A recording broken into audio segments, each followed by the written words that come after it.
Oh boy, what a show. Yeah. All right, so time to break down Raw. This is kind of a refresher thing for me because I have not been able to effectively watch Raw in a little while. A lot of it having to do with cable issues, but I was also just found out that I do now get the channel to watch it, and also in HD, the wonderful, wonderful HD. So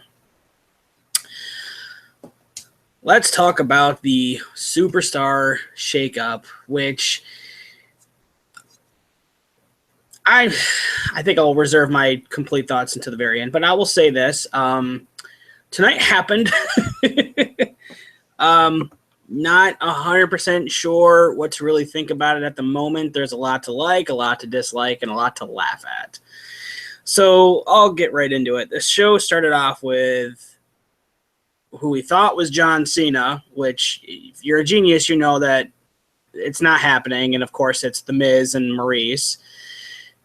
And then shortly after, Dean Ambrose came out and was first of all, his little gimmick that he didn't know it was The Miz and Maurice in disguise, and he thought it was Cena and Nikki Bella, was absolutely hilarious. I was legit laughing. I thought it was really funny. And then when Miz took off the head, he's like, "I'm not Cena, I'm The Miz," and he just had this look of, oh. It was great. It was so good. And, got to give him dirty deeds for his troubles. So, a funny way to start off Raw. I give that opening segment a very big thumbs up. I remember months ago, before the influx of all this talent, the opening segment was just 20 minutes of dribble. Thank God they changed it, and it's not the same crap. I don't know if I could have done this if it was the same crap over and over and over. But good way to start the show. Moving into a rematch from last week, we have the Revival against the New Day. No Kofi Kingston. He had to get surgery done on his ankle, messed it up pretty bad. I think bone fragment or bone chips in his ankle. He needed to get surgically fixed and removed, and he is without the rest of his team, but that's okay. Thought the match was solid. Those two teams know how to work with each other really, really well. Revival, I'm really excited to have them on the main roster. I think they're a much welcome addition tag team to the roster. Not really too much to say about the match. I like how Big E is a lot more limber in the ring. He's not afraid to take big leaps and dives. It's nice to see Xavier do more work instead of seeing Kofi and Big E doing all the work. Like I said, a pretty solid match across the board. It went right, and then of course it went right into a finish where it had Xavier Woods taking a nasty top rope shatter machine, and Revival gets their win streak to 2-0 over the New Day for the second week in a row. Now again, say yeah. Hey, what's up, man? Good match, really solid match. I only saw highlights of last week. I do think this one was good. I'm thinking these two teams are going to have a matchup at Payback.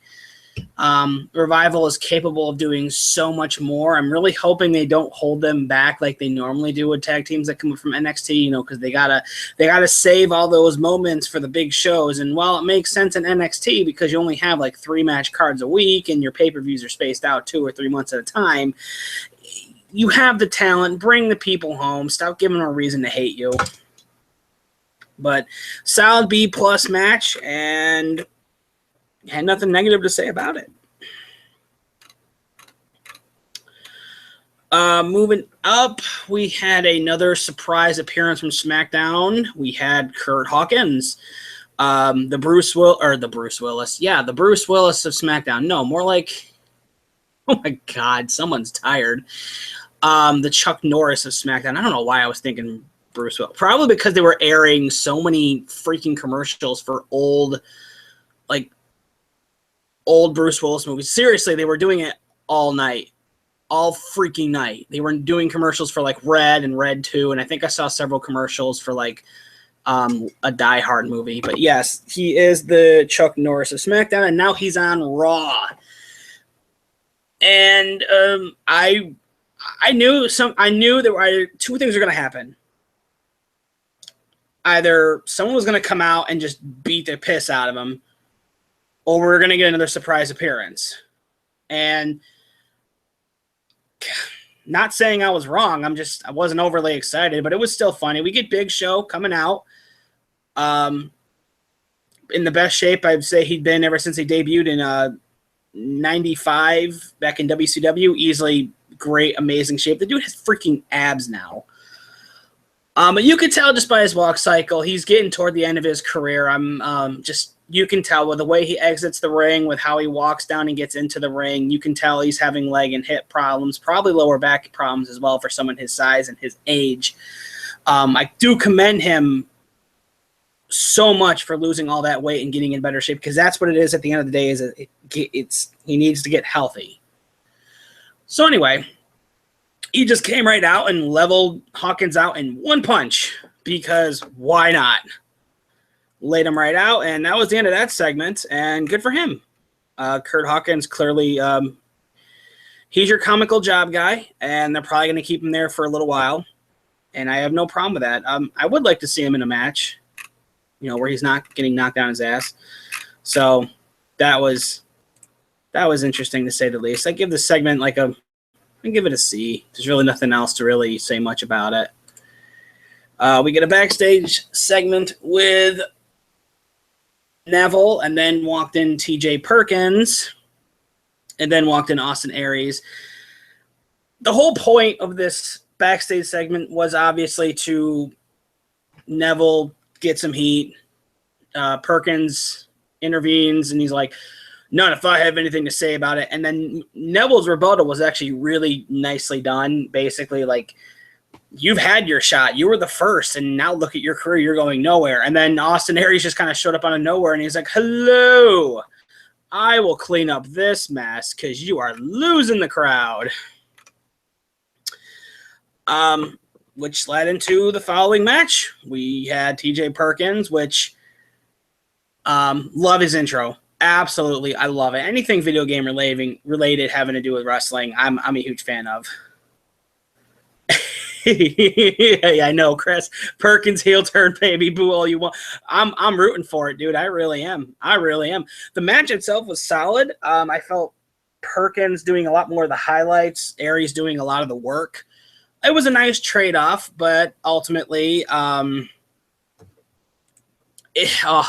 would have loved to see this go the distance, a good 15, 20-minute match, but it's Raw, and we're not going to get that. Losing my place here. Yeah, the whole match, Neville was watching from the announce desk. Perkins went for one of his swinging drop kicks it's like off the top rope turnbuckle, swinging back down on the apron, and completely missed and landed flat. And credit to him for being brave enough to take that bump, because it looked like it hurt. Yeah, it didn't really go too much after that. He ended up getting Neville came down in the ring to distract Aries. Aries got back into the ring, and then eventually Perkins would roll up Aries with a surprise a small package to get the deal. But then as soon as Aries got up and TJ exited the ring, Perkins got back into the ring and surprise attacked Austin Aries, which would then lead into his amazing detonation kick, which looked really good, and a possible Perkins heel turn, which I honestly have no problem with whatsoever.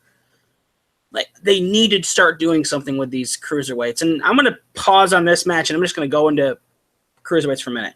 You have a golden opportunity to recreate the glory days of the mid-card, and this is something that WCW and currently right now what almost every other promotion can do with their mid-carders, give them great matches with flashy moves, and you have amazing raw talent that can deliver on sustenance. Like, that's why when you have people in the ring like this, they can have those long-winded matches and the people will stay drawn on them, because those are the kind of matches where you want to have, like, they execute their signatures or their finishers, like, once they get past the 10-minute mark every 5 minutes, and you really don't know who's going to win. It's basically like, it's a believable concept. They're smaller guys. They don't have the harder hitting moves. So clearly something like that isn't going to put them out. But ultimately it was a good match. And it teased a heel turn.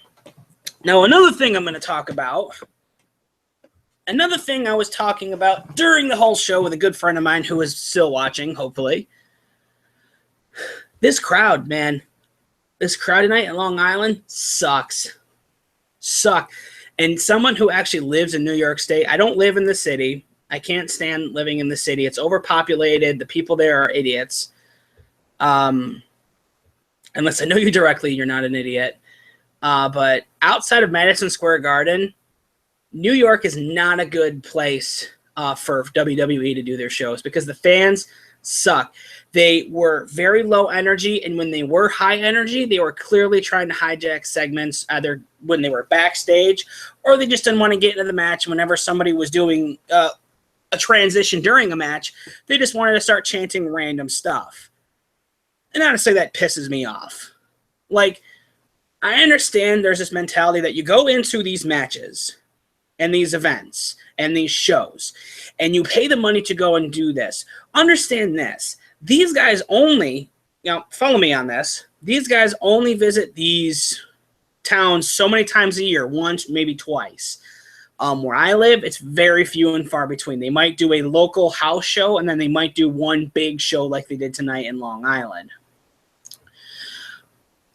To have the mentality that you can pay for your ticket, as expensive as maybe $60, because again, this is Raw, this isn't a freaking pay-per-view, to pay upwards of like $100 for a ticket, if you're like front row or deluxe seating, and then to just completely hijack the show to say whatever shit you want to say, shut the hell up.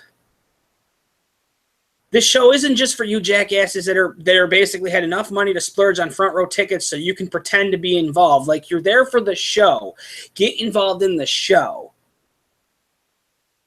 And it drives me nuts when I'm watching these, when I'm watching all these shows, and the crowd refuses to get into it because they'd rather be stupid marks that think they know everything, and either chant for CM Punk or you suck or something like. And I'm not talking about Kurt Angle. I'm just talking about genuine stupid chanting. Just shut the hell up. Stop trying to steal the show. If people are seriously that pissed off that people walked out of the company several years ago, that they're still going to try to take over these shows, you need to get over yourself. It's over. It's done. Like, there's no point to it. Just let it go. But this crowd tonight was not on their best. Like, a lot of the segments felt really flat. A lot of the matches, there was no energy to them whatsoever. And half the time, you knew they were just waiting to chant something stupid, because while they did have good spots, they just waited to either boo a top face or to cheer a heel. And the worst part is, they were hating on all the dumbest things ever. And normally in a crowd like this, they usually cheer the bad guys. It was very backwards. Very, very backwards. Yeah, I know. CM Punk, I know, totally. Chances are he's not coming back anytime soon. And if he does, there's going to be some major stipulation behind it. But honestly, if Jim Cornette can come back and induct his tag team into the Hall of Fame, I don't see why CM Punk can't come back.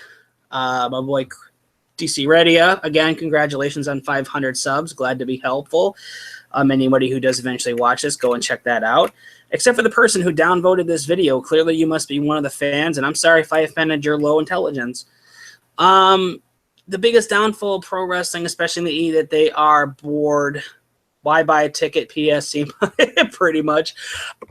No wonder they're pissed off. They're paying ridiculous money to get into these crowds just to chant for people who are never going to be on the roster. Yeah, I know. He hit 500. Congrats to DC Redia. Again, big congrats. He deserves it.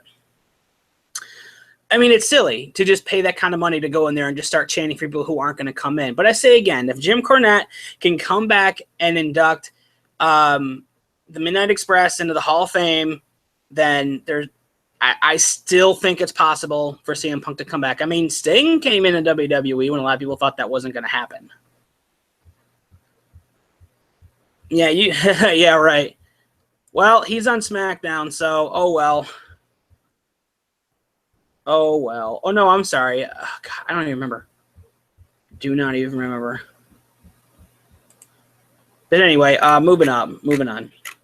Then we get a Seth Rollins promo. Real quick, I love his new little nickname, the Kingslayer.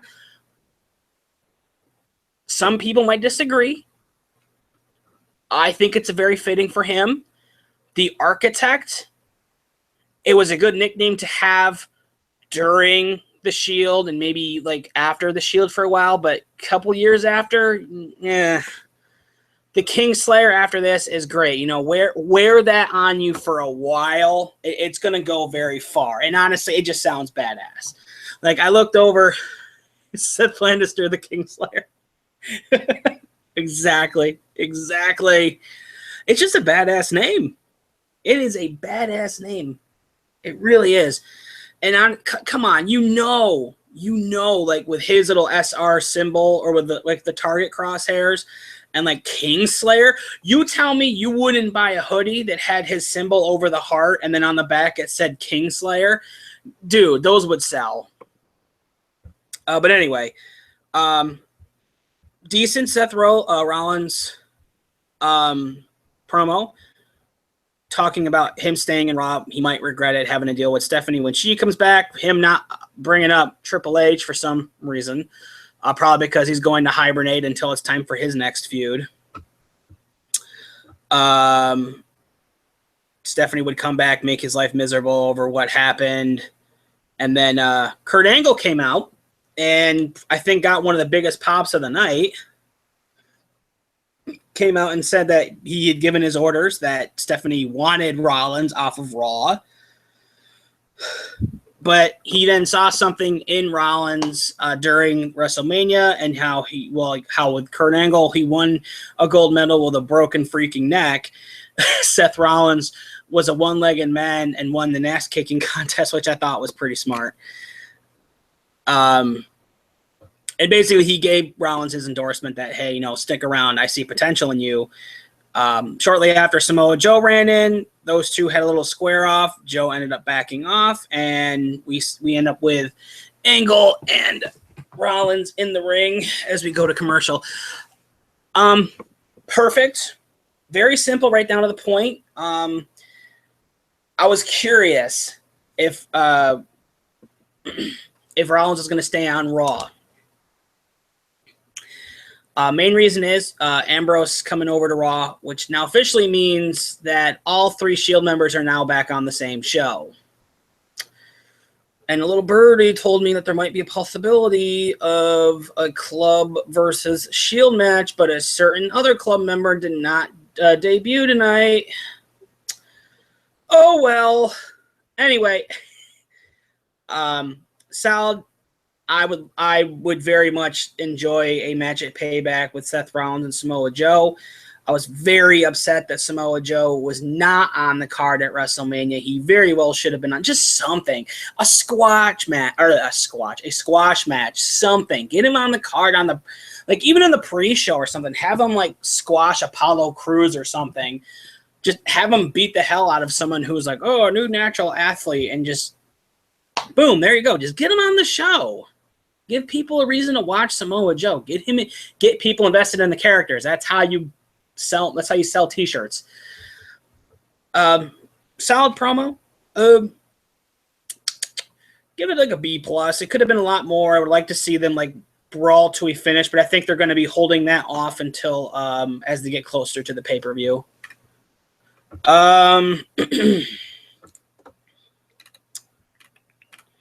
I think around this time they were talking about Kalisto and Apollo Crews are now signed over to Raw, as well as Rhino and Slater. And I don't want to be the buzzkill, but honestly, I don't care.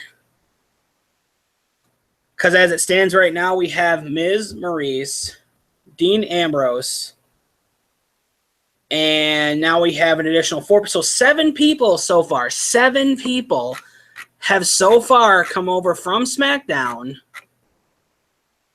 Or I'm sorry, Curt Hawkins, 8. And I'm like, okay. So does that mean we kind of have to wait until SmackDown to see who goes over? Like, tonight would have been a great opportunity to be like a joint show. That way you could have seen the full cause and effect of people getting moved. Like another like draft night situation. Anyway, next was a match between Nia Jax and Charlotte Flair.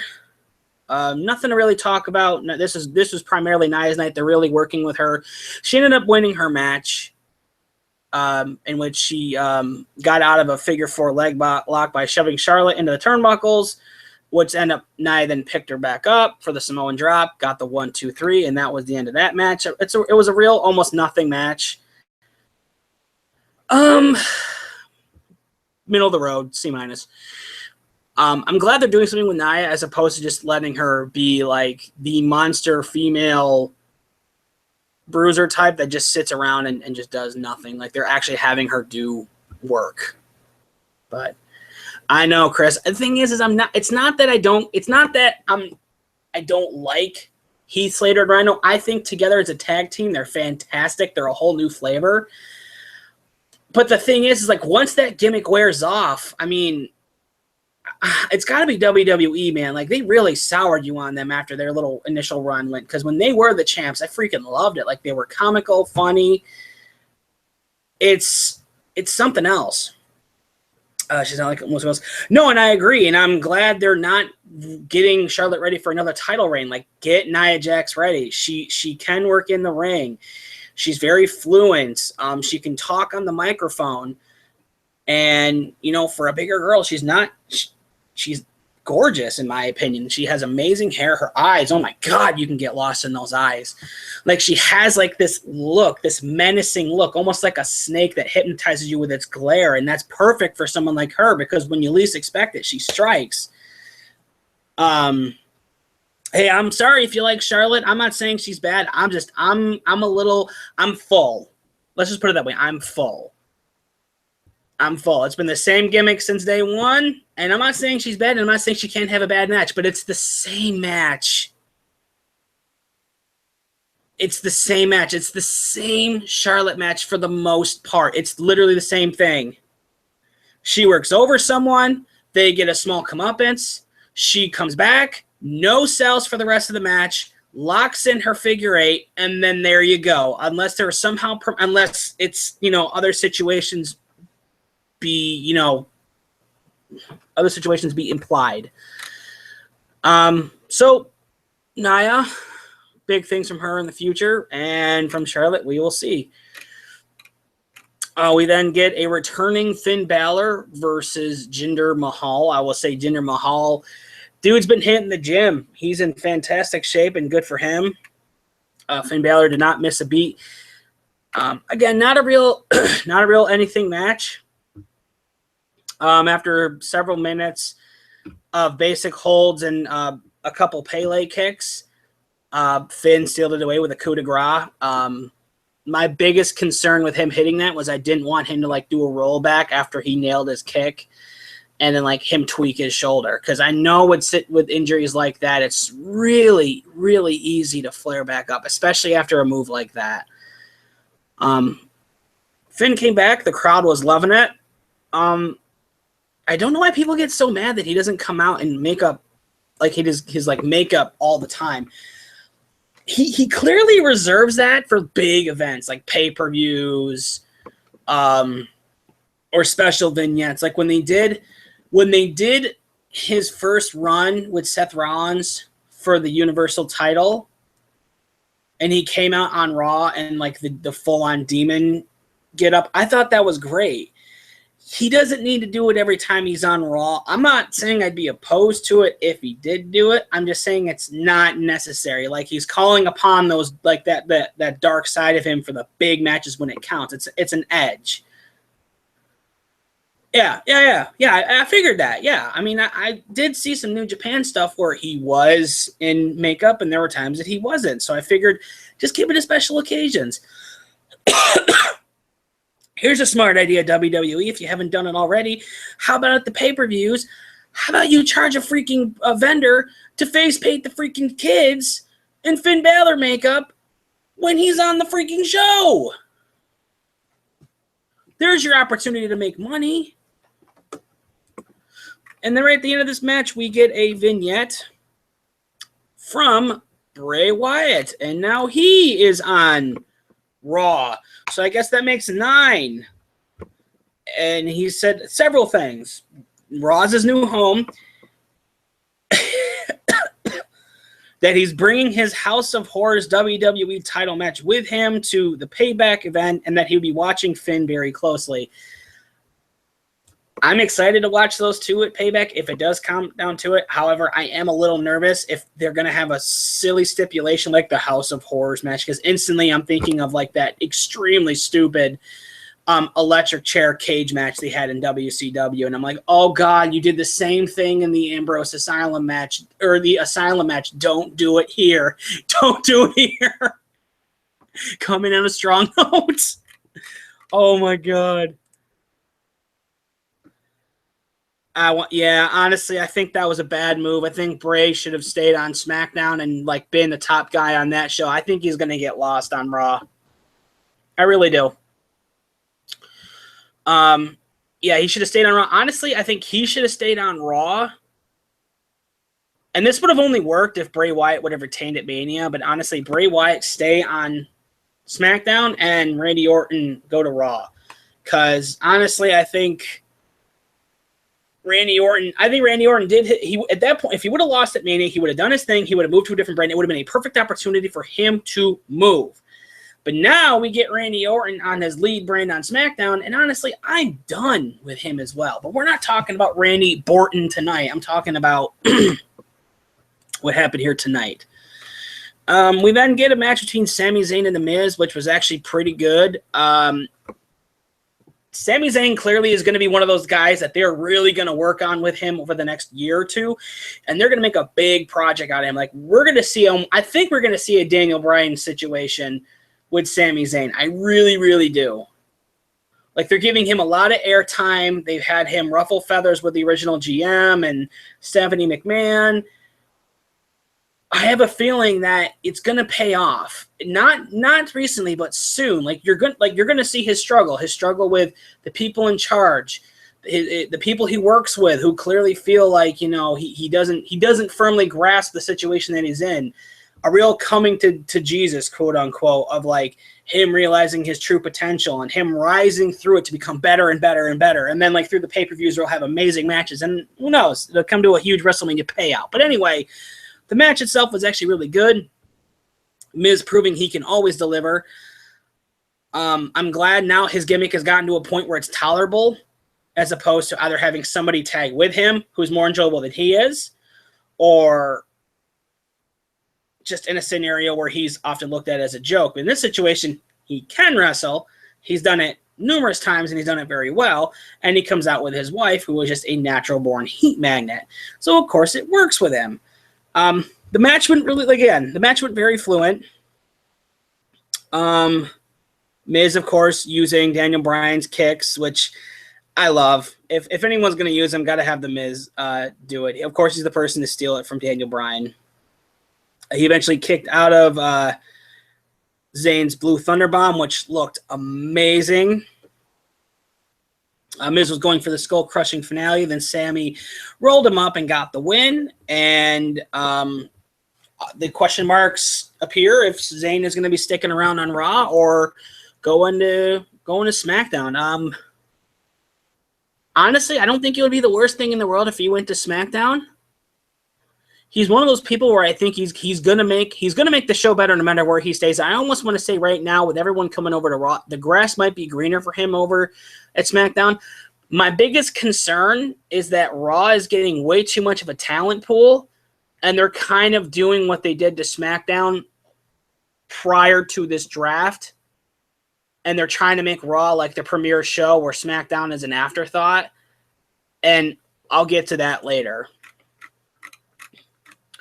We then get to what I thought was the funniest part of this show, bar freaking none. And that was Strowman attacking Roman Reigns. Not once, not twice, okay? But I think at least 3 different times. No, what was it? He attacked him mid-interview, threw him through a table, and as they're strapping him to a gurney, he then takes the gurney and rolls it off a platform, and as they're rolling him into an ambulance, he then tips over the standing ambulance. Now, anybody with half a brain watching this clearly knows that there is a gimmick set up. There's no way a human man, even as strong as Strowman is believed to be, it's not possible. It's just not possible. No. Like, I've seen ambulances been in T-bone collisions with cars going 80 miles an hour. If that thing can't tip over an ambulance, there's no way this guy is. But my God, did they really go for this? And I was laughing. It was so unbelievably funny. Like, all I'm thinking is, this would be a perfect time to air the Thor Ragnarok trailer. Like, oh my God. Oh my God, and it would be perfect too because it would be Strowman's face over like the face of the Hulk, and it will be Roman Reigns' face over Thor. He's like, I work with him. I know him. Oh my God. Oh my God. Oh my God. It was so funny. Oh, I couldn't believe it. Oh, man, I need a drink. The ambulance tipped over to escape Braun Strowman, you coward. No, he really did. I mean, they're really, oh, boy. I mean, oh, boy. I mean, they gave us a gift. They gift wrapped it, and it started with people relentlessly booing. Relentlessly booing. Hold on one sec.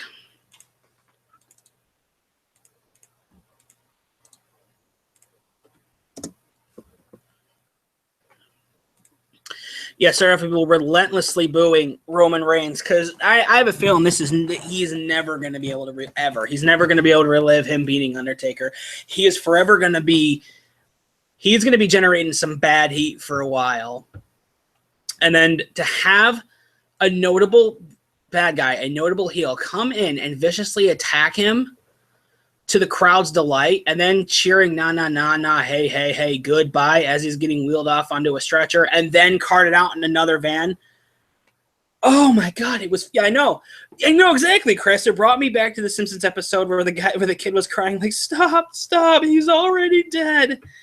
You know they're going to pull some shit next week, where, like, because they announced tonight, this injury and that injury, and I don't really know because anyone with half a brain would know that there's no way Roman was inside of that ambulance when I tipped over. And even if it was, I don't think it would have been that bad of an injury.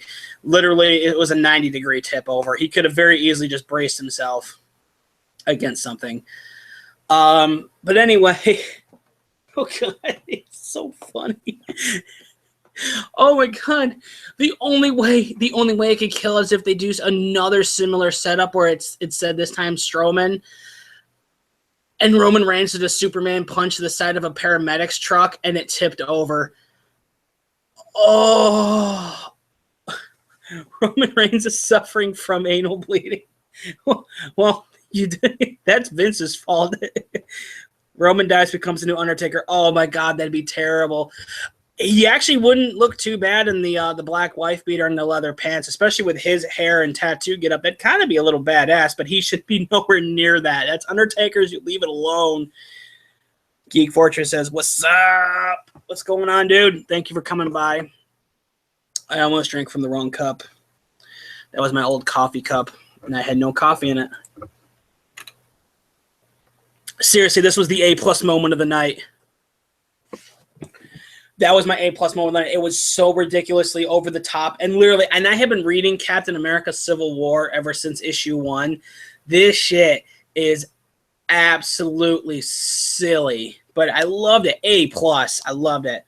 Roman leaves in an ambulance, comes back next week in a hearse.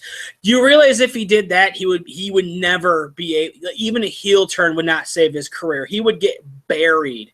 he would get buried faster than when Paul Bearer got covered in cement in that stupid match.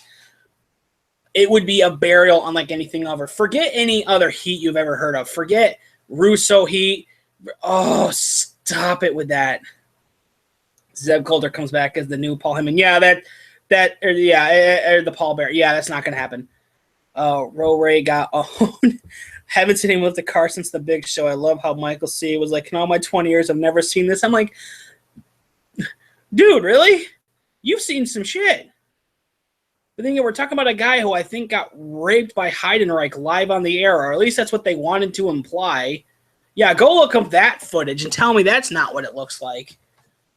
Yeah, they went above and beyond. This was a fantastic segment. And like I said, if it would be better and worse if we did what I said. If they literally just rolled, like a couple weeks from now, like they would have to be after Payback. Roman just viciously attacked Strowman and then put him in like a hospital van or an ambulance. And then like as he's walking away, he kind of like looks at the van or the ambulance and then looks at his fist. He does his retarded little wrist cock and then punches the side of the van. And then like they have some kind of contraption to like send the van flying 50 feet into the wall or have it like tip over. And only at that point would it really go into campy territory. And I'm like, why not? Like you had a guy beat The Undertaker. You might as well have fun with it before you have everybody decide not to buy a single Roman Reigns piece of merchandise. Wrist cock. Yeah, dude, the dumbest thing I have ever seen. Dumb. Like, am I really supposed to believe that you're cocking your fist to the point where I actually think you're going to cause more damage with it than you've already done? Okay, and I got done playing Devil May Cry 4, where literally you get more power from your sword by cranking the handle. Like, yeah, no. But moving on. We get an 8-person tag match. We have the Shining Stars and Luke and Gallows versus Sheamus, Cesaro, and the Hardy Boys. Pretty solid tag match. Didn't really get up into the upper echelon. I love the tag team entrance that Cesaro and Sheamus does now when they come out, like the 007 entrance with Cesaro. And I like the new Titantron they're doing with Sheamus. Like, have it be about him and not Ireland and the Celtic Cross. Like, have it pertain to him. A big question. Oh, really quick. After the ring got cleared, Matt laid out.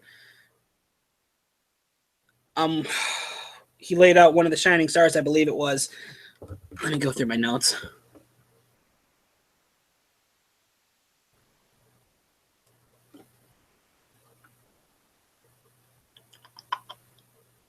Yeah, Matt laid out Epico with a twist of fate, and then Jeff landed a swanton, which looked he looked like he landed a little awkward, but it still looked good, and they end up getting the win. B, yeah, I'm not going to give it too much higher than that. Like, there really wasn't a lot going on. They did talk, and then you see the Hardys and Cesaro and Sheamus. I want to call it Shazamus so badly. I don't know why. Cesaro and Sheamus, the Hardy Boys, shook hands, and it was announced those two have a match at Payback. Why? How come? I mean, unless you want to say that last week Gallows and Anderson invoked their defense clause too early, why would it go right to Cesaro and Sheamus? I don't know. I don't know. But honestly, just the setup alone sounds like it'd be a great, great match. So wrong that. Okay, we're back to Strowman again. Strowman threw him in the stretcher. Oh, yeah, it was pretty funny.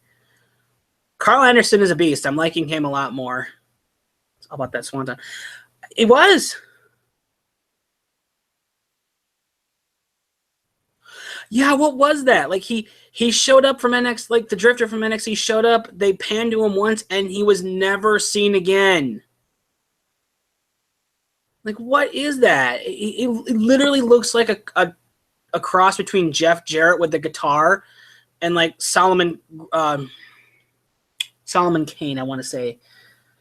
I almost said Solomon Grundy. I'm like, no, Eric, stop. Nope.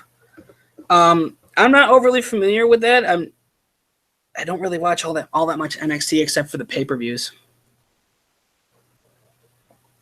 I will get into this. Somebody was asking me, how come the Hardys don't have their Oh yeah, he's a drifter. Yeah, I know. Born on a Monday, Christian on a Tuesday, married on a Wednesday. Yeah, whatever. Blah blah blah. Died on a Saturday, buried on a Sunday. Whatever. Elias Sands. Thank you, Chris. You are the man. Yeah, I guess that's his thing. They're gonna run with it. Let's see what happens. I'm assuming that's gonna. I'd assuming that's gonna make him a Raw member, but who knows? He'll probably do it tomorrow night. Yeah, he drifted away. Yeah, he definitely drifted. He drifted out of anyone's focus because I'm pretty sure people forgot about it. The worst part is if you were in the crowd, you probably didn't see it at all. I do want to talk really quick about the whole broken gimmick with the Hardys. And someone asked me a question after WrestleMania, and they said, how come the Hardys, damn it. How come the Hardys haven't used like their broken, like full on use the broken gimmick with the entrance music and all that? Simple and easy. A lot of that has to do with copyright issues they're having with TNA. And my insider info, about as insider as that's going to get, told me that Dixie is doing everything in her power to hold on to the gimmick because I'm assuming if she can get ownership of it, she's going to want to give it to like another like division in TNA. However, it has been well known that it is a creation of Matt Hardy. It was probably one of the better gimmicks going on in TNA, one of those situations where it shouldn't have worked what it did. So until that gets figured out, if he does end up winning, which it looks like it may happen, they're just going to reuse the Hardy Boy theme. And that's going to end that. And then eventually we'll have Hardy come out, probably do a promo, and they'll segue into that for like another pay-per-view. Now, it isn't full on Broken Hardy. However, you do hear him yelling out delete. Jeff Hardy, of course, not being like, broken Jeff Hardy, Brother Nero. He's back to Jeff Hardy of old, which is fine. That worked for him. I do like how they really like grunged him up in TNA for that goal. Like they really went over the top, and I liked it a lot. It really worked for his character. And him and Matt's rivalry prior to them teaming up was fantastic. And their tag team match with Decay was insane. But yeah, until that gets figured out, we're not going to be seeing broken anything. You'll get Matt Hardy with the same haircut, but he's still going to be throwing up the version 1 sign, and he'll be yelling out the delete. And honestly, that's all you really need right now. You don't have to go full on. Let it become its own thing. But it was still a solid match. We now get another segment. We had Sasha Banks coming out, who then introduced Bayley to come out. Those two had a heartfelt moment, which was then introduced by newest Raw member, Alexa Bliss. And is it at this point,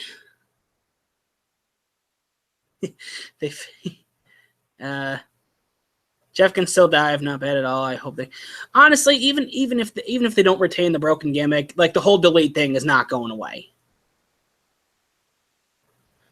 Yeah, like again, Chris makes a good point. Like even if you want the gimmick that badly, is it really worth it? Like hold on to it at least. Like put it away and bring it out later when you need it down the line when like nostalgia is really coming up. Then you always want to hold stuff like that aside. Like kind of it's the same thing.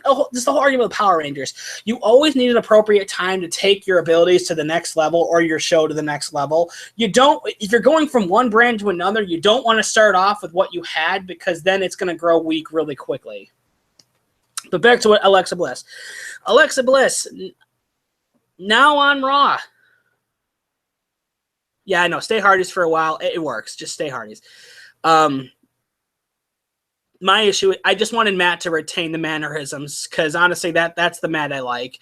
And unless he's wrestling Edge, there's just we'll just let him have this.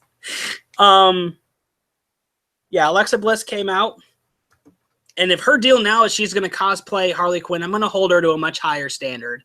Like, cosplay the damn character or stop. And I'm really not trying to be harsh on her. I'm really, really not, because I think she's a fantastic. I think she's fantastic. She's a great asset and an awesome wrestler. But if you're going to play the character, you need to go 100% to it. That's why I always commend people like Axel and Sandow. When they had a gimmick, they went 100% with it. If you're going to cosplay as Harley Quinn, you got to go the full 100%. And you don't have to, and the thing is that you don't have to have ownership of the character to dress up like her. Like, market yourself as that thing. Just borrow the same color scheme. Exactly. Go full crazy. I mean, they haven't done it in a while. Just do it. But anyway, she's adorable. And I will say this, Alexa Bliss. Those shorts could not possibly get any shorter on you. And yes, I was paying attention.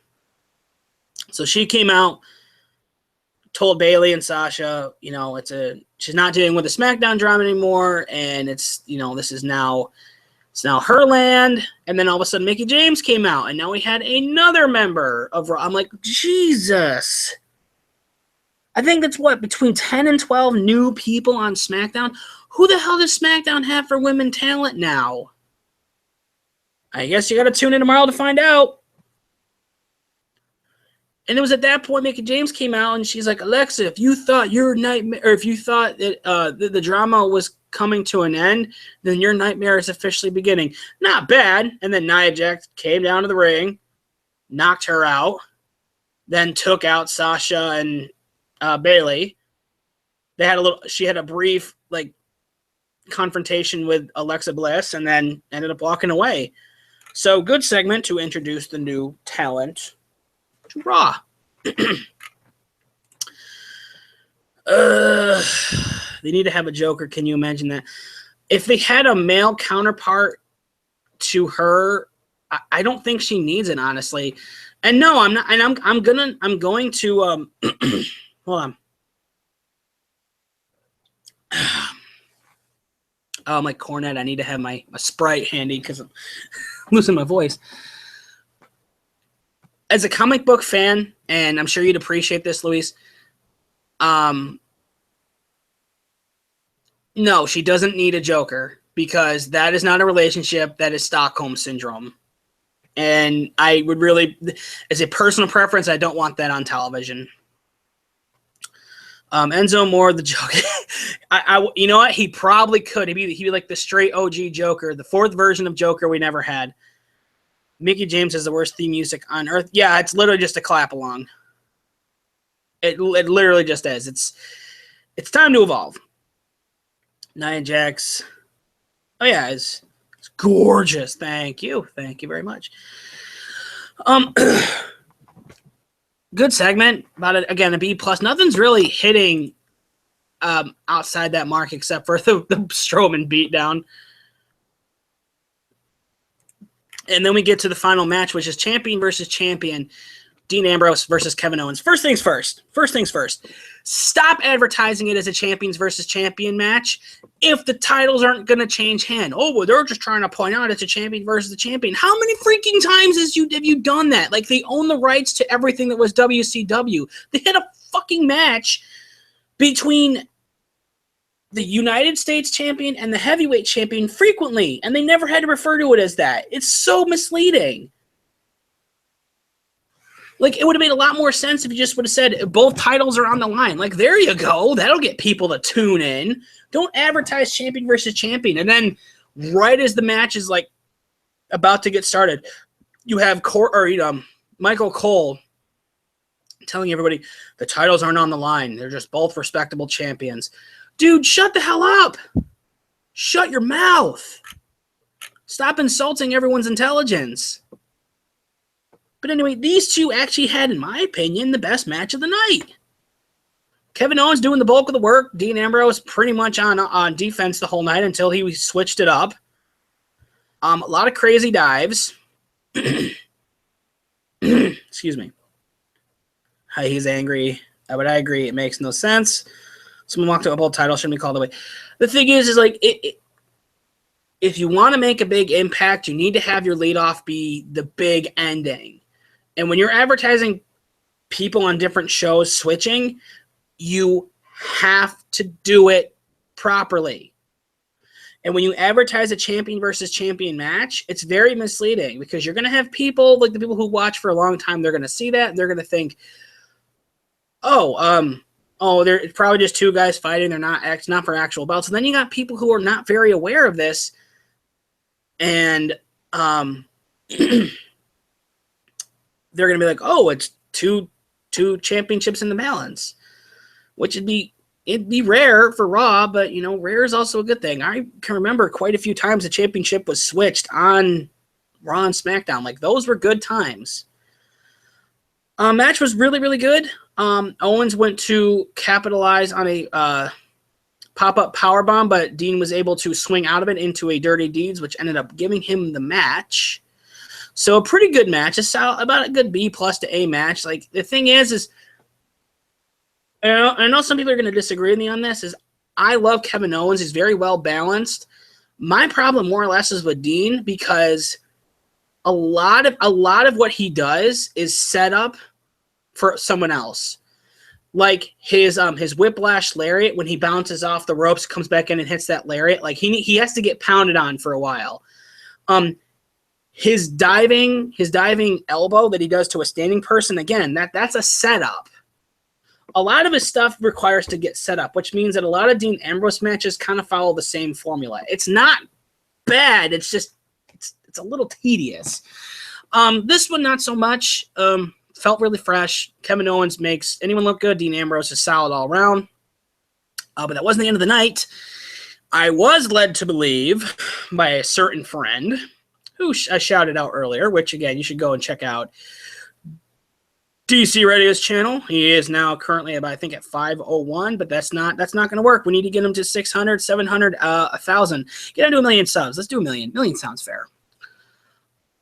And when you're done, make sure you check out Eric Trip9s and Geek Fortress. Get them to 1 million. 1 million's all around.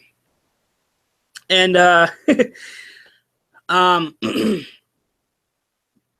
as Ambrose is leaving the ring, we hear Jericho's music, which is, oh my gosh, they said he wasn't going to be here tonight because he got put through a table last week. And the reason I meant, who needs a PewDiePie when you have a DC Ray? I know, true. I know I'm getting way off topic here.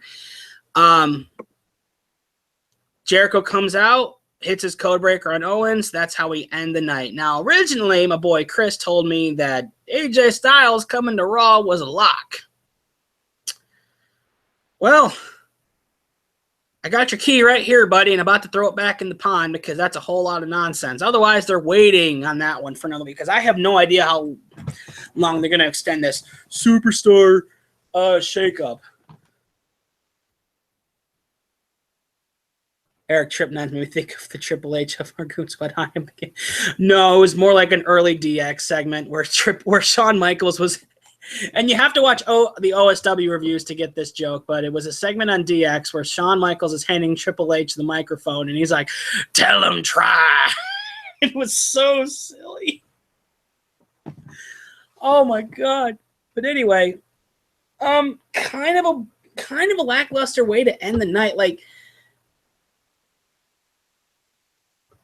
Honestly, like, you take the belt off Jericho and then you put him through a table the following night, and then you're hinting at all these superstars coming back, and you don't capitalize on your main event being a big reveal, like a big reveal. And it didn't happen. And I'm not saying I didn't like Jericho coming out and getting his comeuppance, because it's nice to see the codebreaker end something. I honestly think with how they booked Jericho, like they gave him, it's like they made a wrestling character in a video game and they gave Jericho what was left over, and all the power settings were left on 5 out of 10. Oh, poor Jericho. But when he wrestles, it's always magic.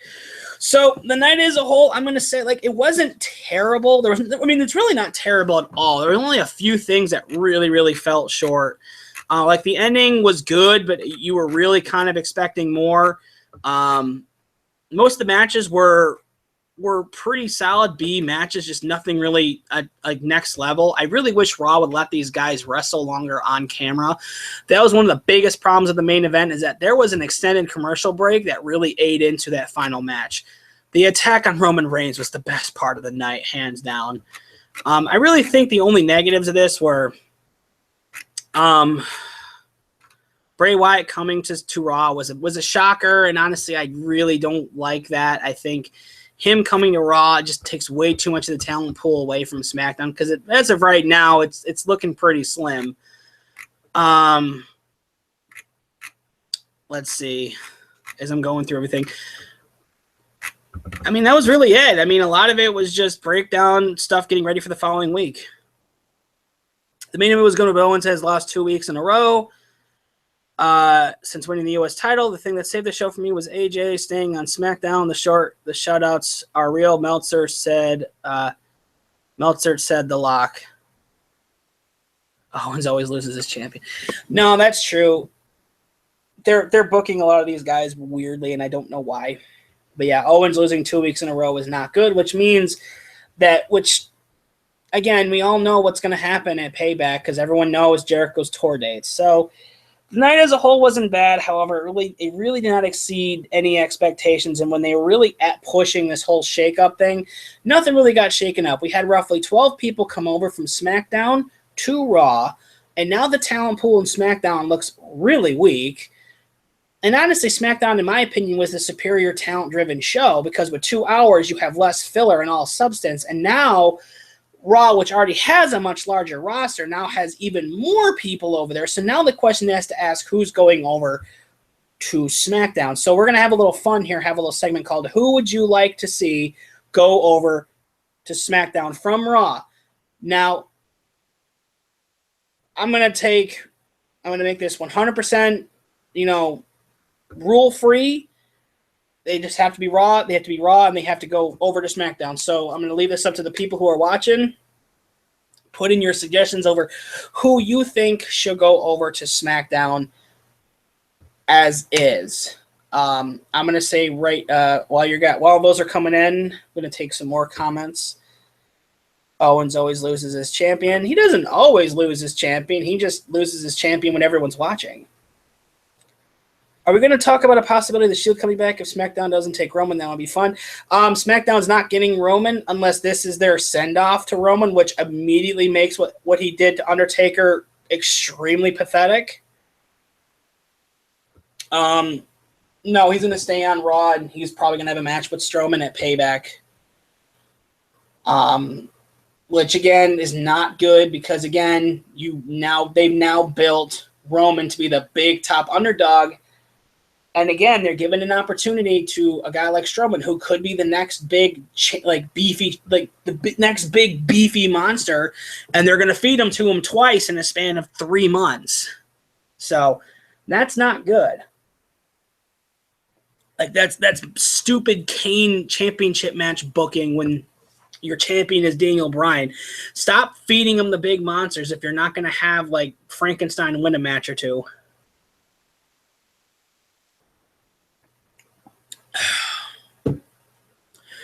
Okay, we got a couple. Keep them going, guys, if you can think of any more.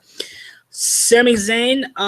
I would like to see Sami Zayn on SmackDown. I don't know what it is. I just think the tempo and the less BS of SmackDown is a better fit for him. He can just go in, do his magic, and get out of the ring.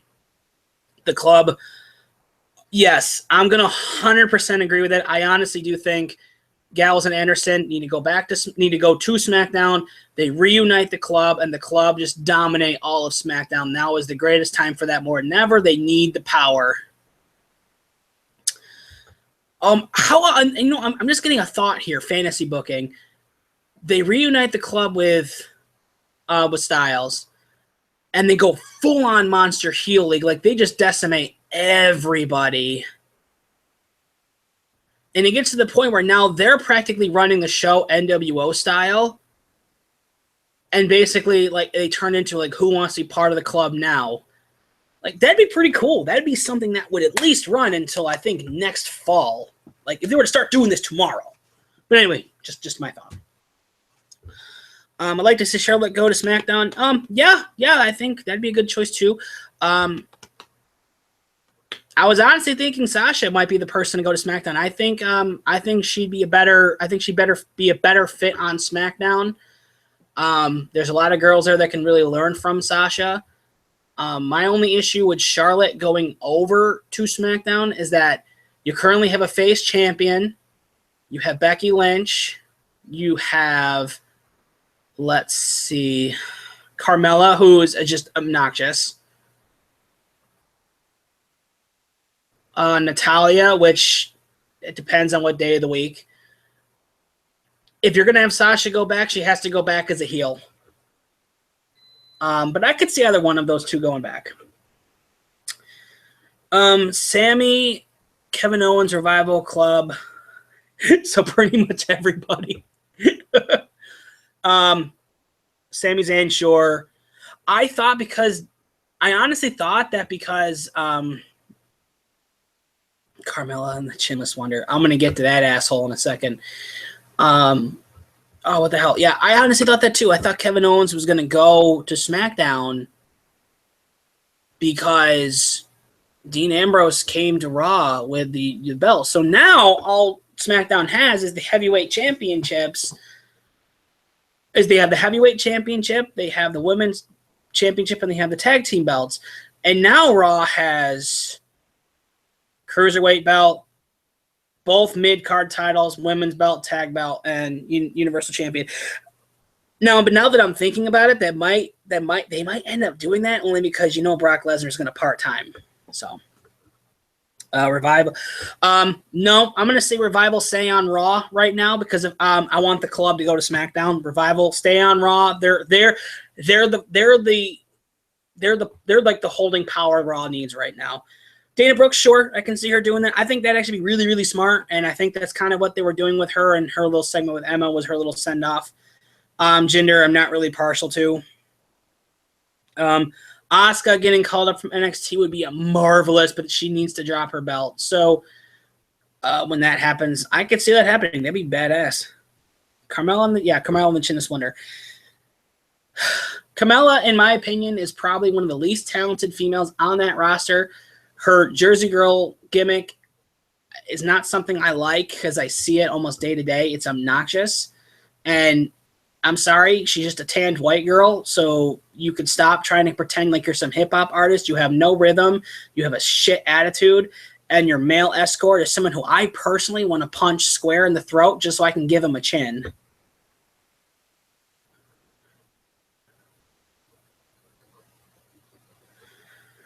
I know, and unfortunately it has a lot to do with timing, which doesn't make any sense because I think if you time up all the time in the ring on Raw, it only comes out to like an hour. And SmackDown easily beats that. So I think Carmella's attractive. I don't think she's personally that good in the ring. I think she's really stiff and she needs work. She needs work. Ellsworth, in my opinion, they just wanted to give him something to do, and this is their way of giving him something to do without him being a jobber. It's entertaining for what it is. I personally just no thank you. So yeah, honestly, the biggest issue I had with tonight's show is the fact that Raw they seriously got like the best deal out of all this. And I do have my biggest concern is that they're going to make SmackDown what it was prior to when they did the brand split, and that is SmackDown's going to be an afterthought because all the talent's now going to Raw. And I think what's going to happen is that now the fans are going to start getting restless, and they're going to be like, now we're going to be getting turned away again because now we really don't have a whole lot of reason to watch. Like, everybody's going to Raw again. Like, if you're going to do that, then don't have brand splits. And since they put more effort into promoting Raw, just have one damn show. Like, they can't market it correctly for crying out loud. with Bray on Raw, Luke Harper can go. Yeah, that's true. That's true. Kind of like a Wade Barrett, Randy Orton scenario where like the protege or the scraps are fighting off him and it wasn't a bad rivalry either. I could see that happening. Luke Harper would be a welcome addition. So I definitely feel like SmackDown kind of got boned out of this, but unless like we see tomorrow night SmackDown gets some good talent, I'm not 100% sold on this shakeup. I think it was definitely geared towards Raw in a big way, and I think SmackDown's going to suffer a lot. And honestly, I don't really know what the whole point of it is if Raw's just going to get all the big talent and SmackDown's just going to get some scraps. I will say this, that if of all the people, if some of these big names do not go to SmackDown, this is really going to hurt them. And it's going to be irreparable. Like, if we don't see someone like Charlotte, Sasha, The Club, Kevin Owens, like Sami Zayn, just big names. If we do not see big names going over to SmackDown tomorrow, then this whole thing is for naught, and they are better off just leaving it the way it is. But holy crap, I've been doing this, been on here for a while. Oh crap. I think I'm going to call it here, guys. I thought this went pretty well, pretty fun. Thank you guys so much for sticking around, chatting with me, having some fun. Might do this every week, might not. It's going to depend on my scheduling and what have you, but this was definitely a lot of fun, and it was nice to actually get back to watching some wrestling again now that I have it available, which makes it all the more fun. But yep, really quick, also want to say again, my boy Chris got to 500, but we're not stopping there. We're going above and beyond.